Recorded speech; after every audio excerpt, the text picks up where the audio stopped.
न्यायों की पुस्तक 13वां अध्याय। कुल वचन 25। पलिश्ती उत्पीड़न तथा शिमशोन का चरित्र। घोषणा तथा शिमशोन का चरित्र। और इस्राएलियों ने फिर यहोवा की दृष्टि में बुरा किया, इसलिए यहोवा ने उनको पलिश्तियों के वश में 40 वर्ष के लिए रखा। दानियों के कुल का सोरावासी मानो नाम एक पुरुष था, जिसकी पत्नी के बांझ होने के कारण कोई पुत्र न था। इस स्त्री को यहोवा के दूत ने दर्शन देकर कहा, सुन, बांझ होने के कारण तेरा बच्चा नहीं, परंतु अब तू गर्भवती होगी और तेरा बेटा होगा। इसलिए अब सावधान रह कि न तो तू दाख मधु व और किसी भांति की मदिरा पिए और न कोई अशुद्ध वस्तु खाए, क्योंकि तू गर्भवती होगी और तेरा एक बेटा उत्पन्न होगा और उसके सिर पर छुरा न फिरे, क्योंकि वह जन्म ही से परमेश्वर का नाज़ीर रहेगा। और इस्राएलियों को पलिश्तियों के हाथ से छुड़ाने में वही हाथ लगाएगा। उस स्त्री ने अपने पति के पास जाकर कहा, परमेश्वर का एक जन मेरे पास आया था, जिसका रूप परमेश्वर के दूत का सा अति भय योग्य था, और मैंने उससे पूछा कि तू कहाँ का है, और न उसने मुझे अपना नाम बताया, परंतु उसने मुझसे कहा, सुन, तू गर्भवती होगी और तेरा एक बेटा होगा। इसलिए अब न तो दाख मधु व और किसी भांति का मदिरा पीना और न कोई अशुद्ध वस्तु खाना, क्योंकि वह लड़का जन्म से मरण के दिन तक परमेश्वर का नाज़ीर रहेगा। तब मानो ने यहोवा से यह विनती की कि हे प्रभु, विनती सुन, परमेश्वर का वह जन जिसे तूने भेजा था फिर हमारे पास आए और हमें सिखलाए कि जो बालक उत्पन्न होने वाला है उससे हम क्या क्या करें।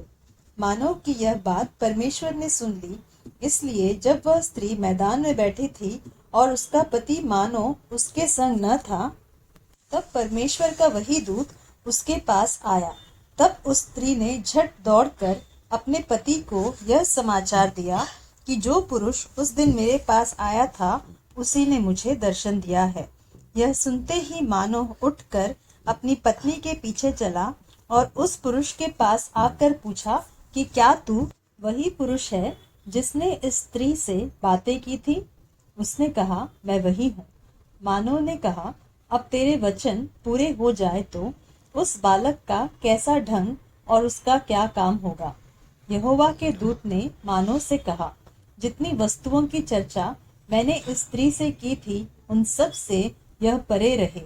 यह कोई वस्तु जो दाख लता से उत्पन्न होती है न खाए, और न दाख मधु व और किसी भांति की मदिरा पिए, और न कोई अशुद्ध वस्तु खाए।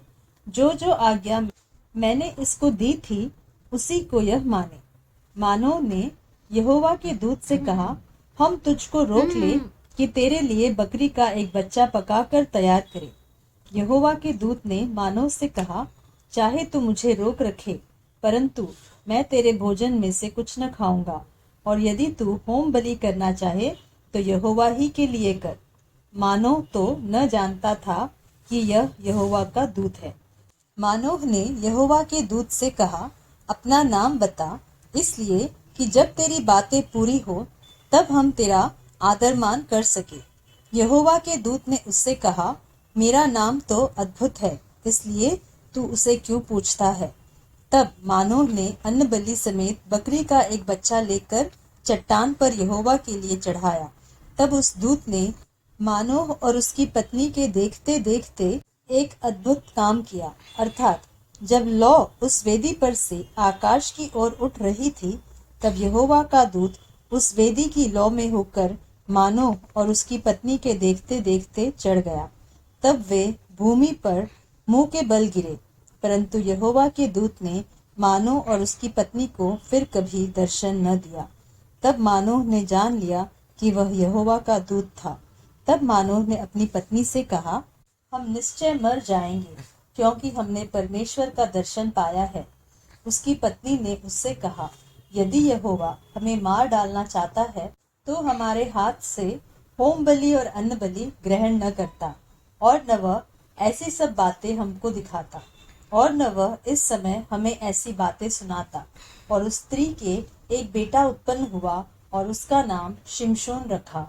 और वह बालक बढ़ता गया और यहोवा उसको आशीष देता रहा। और यहोवा का आत्मा सोरा और एश्ताओल के बीच महनेदान में उसको उभारने लगा।